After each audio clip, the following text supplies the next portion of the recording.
እንደሚታወቀው አብርሽ ቡዜ ቤት ለማደር ተስማምተው ወስነው ሩታም ኤፍሬምም ወደ ቤታቸው ሄደው ነበረ።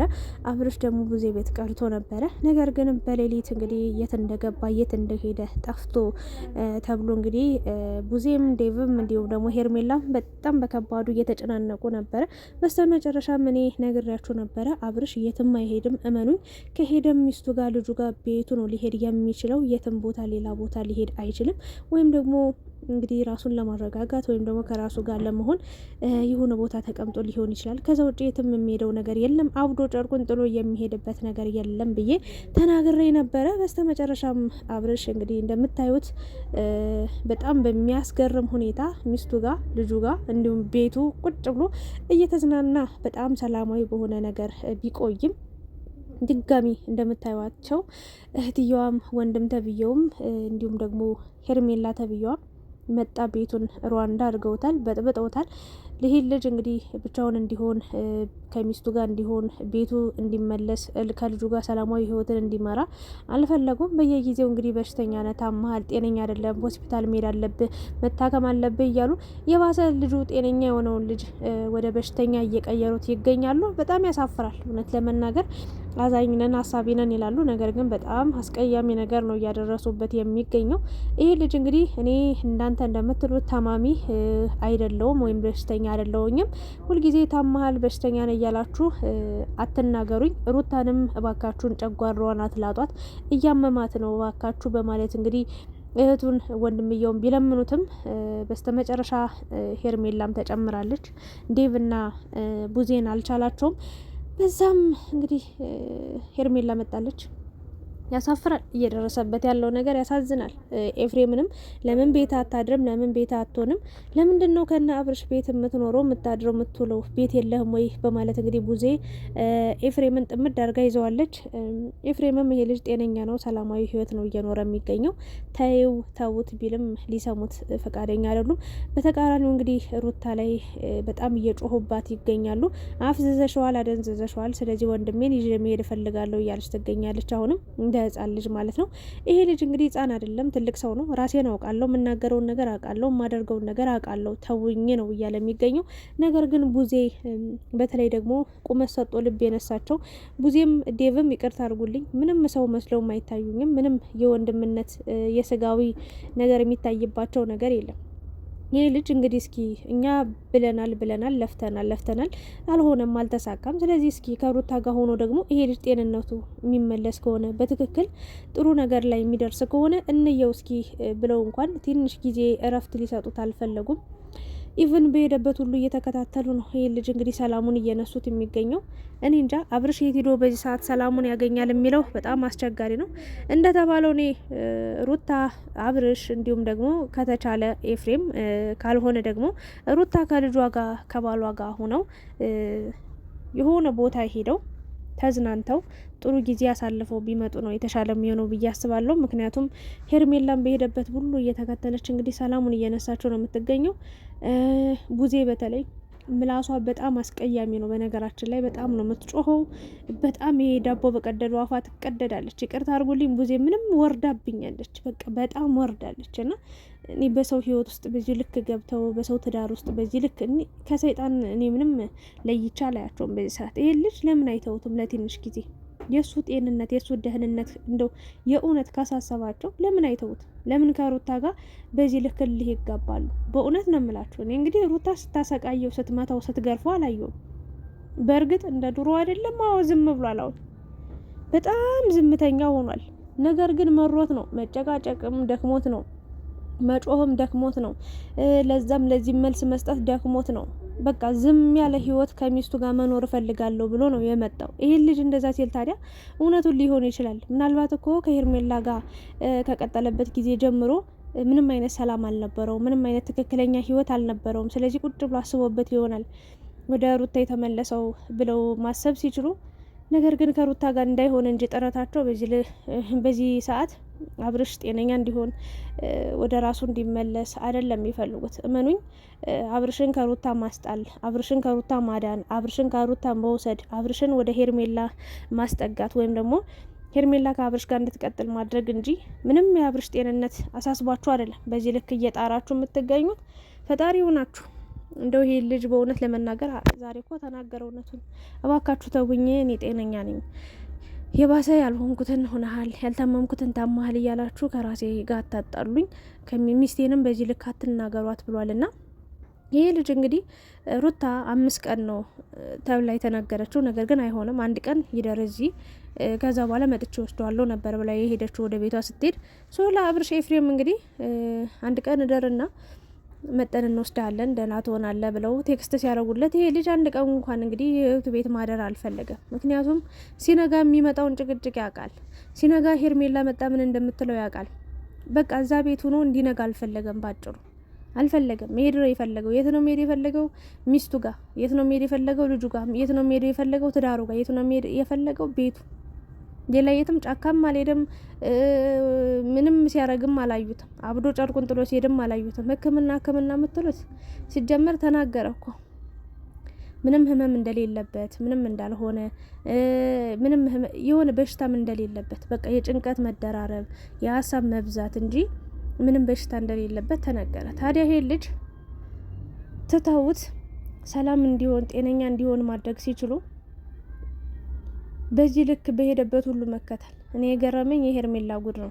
እኔ ምንድነው ጅራት ሆናችሁበት? ዴቭም ምንድነው ህፃን ወንክ? ምንም አስተሳሰባችሁ ራሱ የወረደ ነው። ለስሙ ቡዜ ውጭ ሀገር ቆይተሽ መጥተሻል፣ ውጭ ነው ቆይታ የመጣሽ ተብሏል። ግን እንኳን ውጪ እንደው ቡታጅራ ደርሰሽ ተመለሽም አትመሲም። ምንም አስተሳሰብ ዴቭ ራሱ አንተ ትልቅ ሰው አይደለ እንዴ? እንዴት ነው በዚህ ልክ ጭቃ የሆነ ነገር የምታስቡት? ለምንድን ነው ታጥቦ ጭቃ የምትሆኑት ሁላችሁ? ሄርሜላ ራሱ ምንድን ነው ካልጠፋ ወንድ በዚህ ልክ አብርሽ ፉክክርሽ ከሩታ ጋር ነው። በነገራችን ላይ በቃ አብርሽን ከሩታ መውሰድ፣ አብርሽን ከሩታ ማስጣል፣ ከሩታ መውሰድ ነው ባጭሩ እቅድሽ። እና የሱ ደህንነት የሱ ጤንነት አያሳስብሽም።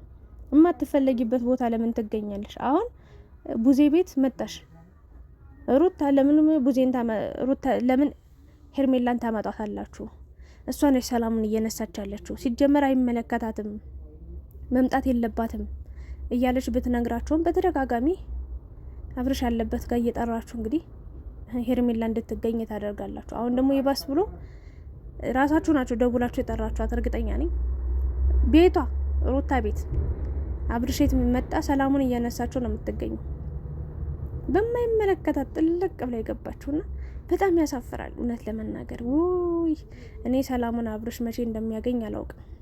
ግን እኔ እመኑኝ ሄርሜላ ከህይወቱ ልቅ ብላ ብትወጣ፣ ቡዜ ከህይወቱ ብትርቅ፣ ዴቭ ከህይወቱ ቢወጣ ይሄ ልጅ ወደ ሩታ ተመልሶ ጤነኛ እንደሚሆን ነው የምረዳው።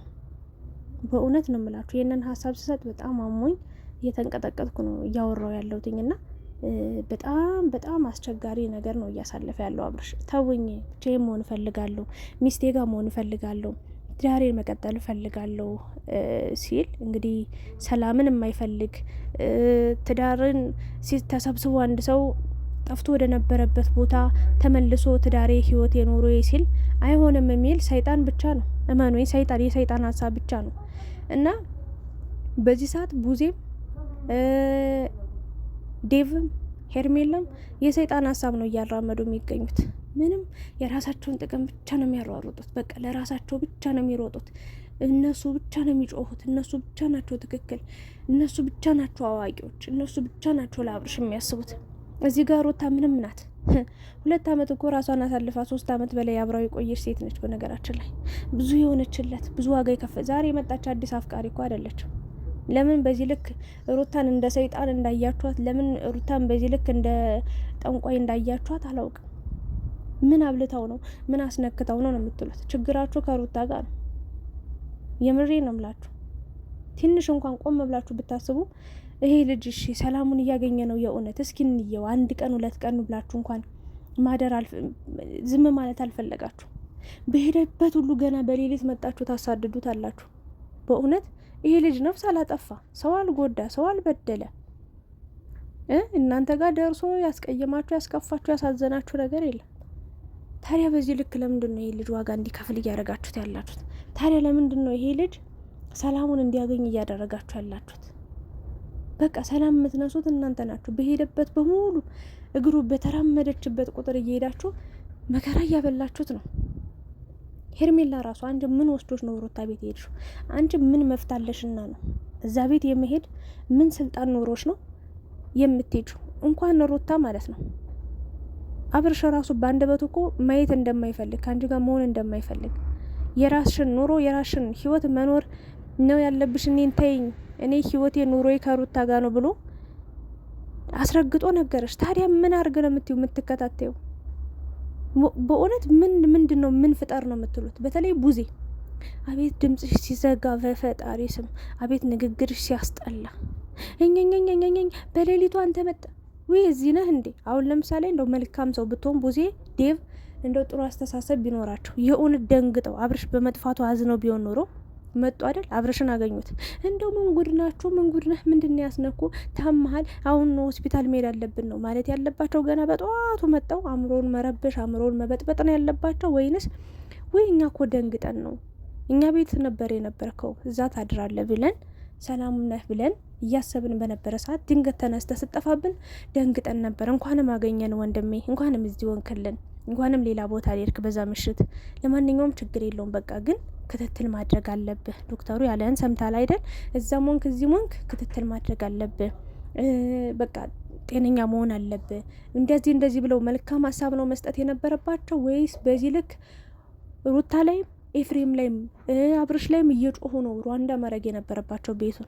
እንደ ህጻን ልጅ ራሱ አለ የለም ህጻን ልጅ መስማት አለበት የለበትም ብለው እንኳን መድኃኒዓለምን ወሬ እንኳን የማይመርጡ ናቸው። ምንም አይነት አስተሳሰባቸው እኔ እግዚአብሔርን ነው የምላችሁ። ዴቭም እንደው ምንም የሆነ አስተሳሰብ በጣም የወረደ የህፃን ሀሳብ ነው የምታስበው።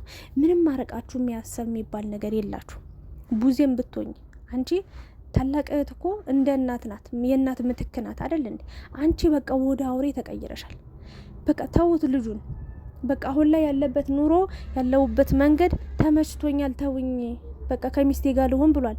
እስኪ እናንተ ተውት እስኪ ለትንሽ ጊዜ እስኪ ጤንነቱ እኔ ምንም አልሆንኩም ብሏል። አስረግጦ ነው የተናገረው። በነገራችን ላይ አብርሽ ምንም አልሆንኩም፣ የሆንኩት ነገር የለም፣ ተውኝ፣ በቃ እኔ ከልጄ ጋር ከሚስቴ ጋር ነው መኖር የምፈልገው፣ ጤነኛ ነኝ አለ። የማደርገውን ነገር አውቃለሁ፣ ሁሉንም ነገር አያለው፣ ሰማለሁ ብሏል።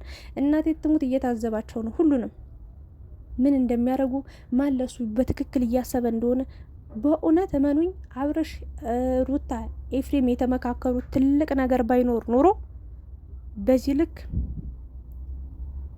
አብርሽ ዝም አይልም ነበር። አሁን ሄርሜላ ተከተለሽ ቤቱ ድረስ መጠሻል። እርግጠኛ ነኝ ተዋርደሽ ከዚህ ቤት እንደምትወጪ። አብርሽ በምንም ታምር ያንቺ ሊሆን አይችልም። በፈለግሽው ነገር የፈለግሽውን ነገር ብታደርጊ እመኜ ወደ አንቺ አይመለስም። ቢመለስም ለአንድ ሳምንት ነው። ከአንድ ሳምንት ከአንድ ወር ውጪ ከአንቺ ጋር ሊቀጥል ሊኖር አይችልም። አሁን እያንዳንዱን ደቂቃ እያንዳንዱ ሰዓት አንቺ ለሱ ምን ያህል ቦታ እንዳለሽ ትክክለኛ ማንነትሽን እያየ እየፈተሸ እንደሆነ ማወቅ መቻል አለብሽ። እኔ እንጃ የአብርሽ ነገር በጣም አሳዛኝ ነገር ሆኗል። ግን ደስ ብሎኛል። እንኳን ወደ ቤት ተመለስክ፣ እንኳን ወደ ሚስት ተመለስክ። አብርሽ አሁን ጤነኛ ነህ። እውነቱን ንገረኝ ካልክ በጣም ከምን ጊዜውም በላይ በጣም ጤነኛ ሀሳብ እያሰብክ ከምትወድ ሚስት ከምትወዳት ሚስት ከትዳር ወደ ቤት ወደ ልጅ መመለስ ይሄ ጤንነት እንጂ በሽተኛ ሊያስብልህ አይችልም። በሽተኛ ነህ የሚሉት ሰዎች ራሳቸው በሽተኛ ስለሆኑ ነው። ስለዚህ እነሱን ሳይሆን መስማት ያለብህ በዚህ ሰዓት እኔ ከምንም በላይ አስፈላጊና ጠቃሚ ዋነኛ ለአብርሽ ወሳኝ ሰው ከሩታ ውጭ ያለ ብዬ አላምንም። ለማንኛውም እግዚአብሔር ካንተ ጋር ይሁን፣ ሙሉ ጤንነት ተመልሶ እኔ እንጃ ለአንተ ጠቃሚና ጎጂ የሆኑትን ሰዎች በደንብ ትለይበታለህ ብዬ አስባለሁ። ይህን ጊዜ ፈጣሪ ካንተ ጋር ይሁን። ሩታም ብዙ ነገር እየተባልሽ ነው፣ ያለ ስም እየተሰጠሽ ነው፣ እየተሰደብሽ ነው፣ እየተረገጥሽ ነው። እንግዲህ ከዚህ በላይ ብዙ ነገር ችለሽ የኖርሽ ሴት ስለሆንሽ ይሄ ላንቺ በጣም ቀላል ነገር ነው ብዬ ነው የማስበው። ለማንኛውም መስመርሽን እንዳትስጪ፣ ከባለቤትሽ ጎን ቁሚ፣ እንዳትሰለቺ፣ እንዳትደክሚ፣ በቃኝ እንዳትይ የሚባል ነገር ስለሌለ የሚበቃ ነገር የለም። ትዳርሽን ሰብስበሽ ያዥ፣ ቤትሽን ምሪ። በቃ ይሄንን ነው ልል የምችለው። ጨርሻለሁ። አብርሽን ግን ብትተውት ጥሩ ነው። እንደው እንኳን ከራስ አልፈ ለሩታ ጠበቃ መሆናል። በጣም አስደሳች ነገር ነው። ሀሳቤን ጨርሻለሁ። በጣም እያመመኝ የተንቀጠቀጥኩ ነው የምሰራላችሁ ይህን ቪዲዮ። በነገው ቪዲዮ ደግሞ ተመልሰን የምንገናኝ ይሆናል። ቡዜን ግን እንደው ማስተዋል ሚስጥሽ፣ ዴቭም እንደዛው የትልቅ ትንሽ ናችሁ። በእውነት በጣም ነው የምታሳፈሩት። በጣም አሳፋሪ። ሄርሜላን በጣም ቅሌታም ነሽ። በጣም ከሚባለው በላይ ነውር ማታቂ ቅሌታም የወንድ ራብተኛ ነሽ። እንደው ይቅር በለኝ። ይህንን ማለት አልፈልግም ነበር። በጣም ባለጌ ናት። በጣም ነውር ነገር ነው እያረገች የምትገኘው። ሰው እረፍት ማግኘት አይችልም እንዴ? ሰው ኧረ በፈጣሪ ስም ከዚህ በላይ ምንም ማለት አልችልም እግዚአብሔርን